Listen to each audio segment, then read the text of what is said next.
Hi hello friends, आप सब कैसे I hope तुम्ही सर्व खूप मस्त असणार आहे। तर हा ब्लॉग आहे माझी मेहनतचा। तर मी प्रोजेक्ट बनवत होती, त्याच्यानंतर मी जेवण पण बनवत होती। जे दिवशी मी असं प्रोजेक्टचं काम करते त्या दिवशी माझे घरचे सर्व खिचडी खाऊन राहतात आणि मी त्यांना रिक्वेस्ट करते की तुम्ही खिचडी खा, आणि माझे हस्बंड आणि माझे बाबू बेबी ते पण हो बोलतात। तर हे बघा मी कशी रक्षाबंधन सेलिब्रेशन होतं तर त्याचं मी पूर्ण प्रोजेक्ट करत होती डेकोरेशनचं। तर हे बघा मी रात्री 2-2 वाजेपर्यंत अशी कामं करते आणि हे बघा मी कसं केलेलं आहे ते तुमच्या समोर आहे। ही व्हिडिओ माझी बेबीने काढलेला आहे, रात्री 2 वाजेचा व्हिडिओ आहे। मी कलर करताना हॅपी रक्षाबंधन लिहिलेलं आहे। हे पूर्ण ब्लॉग बघा, पूर्ण ब्लॉगमध्ये तुम्हाला समजेल की मी कसं काय बनवलेलं आहे स्कूलसाठी। तर हे राखीचं सेलिब्रेशन आहे। त्याच्यानंतरनी मी तुम्हाला हेच ब्लॉगमध्ये ब्लू डेचं हे पूर्ण कंप्लीट झाल्याच्यानंतर असं लुक आलेला, याच्यामध्येच तुम्हाला ब्लू डेचं सेलिब्रेशन पण दिसणार आहे। हे बघा मी हे पण रात्री मला हे ब्लू डेमध्ये मला रात्रीचे 3 वाजलेले होते।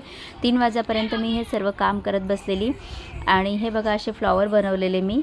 तर खूप मेहनत लागते याच्यामध्ये, त्याच्यामुळे तुम्ही असं विचार करू नका की हे सर्व सोपं आहे, खूप मेहनत लागते। त्याच्यामुळे जे काय स्कूलमध्ये फंक्शन असतात आपले मुलांना पाठवायचं कंपल्सरी आहे की तुम्ही पाठवत जा, म्हणजे त्यांना पण नॉलेज भेटेल आणि टीचर लोक पण खुश होणार का की खूप मेहनत घेतात आम्ही लोक। तर हे बघा नंतरनी हा ब्लू डेचं लुक आम्ही असं क्रिएट केलेला होता। खूप छान लुक झालेला होता, सर्वांना खूप आवडलेला। पेरेंट्स लोकांना जे आलेले त्यांना तर खूपच आवडलेला आणि खूप खूप खूप खूप धन्यवाद तुम्ही सर्व पेरेंट्स लोकांना, जे तुम्ही मला इतका सपोर्ट करत आहे आणि आय होप की तुम्ही पुढे पण असाच सपोर्ट करणार आहे। थँक्यू सो मच सर्व पेरेंट्स लोकांना आणि माझे इतके क्यूट स्टुडंट्सला जे की मला खूप सपोर्ट करत आहेत आणि पुढे पण करणार आहात। ज्यांनी सबस्क्राईब नाही केलं असेल प्लीज सबस्क्राईब करून घ्या। खूप छान असतात जे काय सेलिब्रेशन असतात, छोटे असतात पण खूप छान असतात। तुमच्या मुलांसाठी पण खूप छान आहे, त्यांना काहीतरी नॉलेज भेटणार आहे। त्याच्यामुळे पाठवायचं, सुट्टी वगैरे नाही करायची।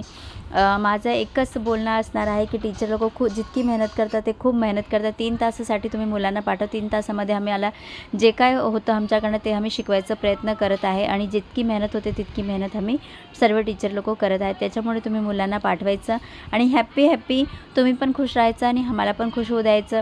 कंप्लेंट तर कधी संपणारच नाही आहे, कंप्लेंट सर्वांची असते, घरामध्ये पण असते, बाहेर पण असते, त्यामुळे कंप्लेंट कधीच संपणार नाही। त्यामुळे कंप्लेंटपेक्षा प्लस पॉईंट बघा की प्लस पॉईंट काय आहे आणि नक्की सबस्क्राईब करा।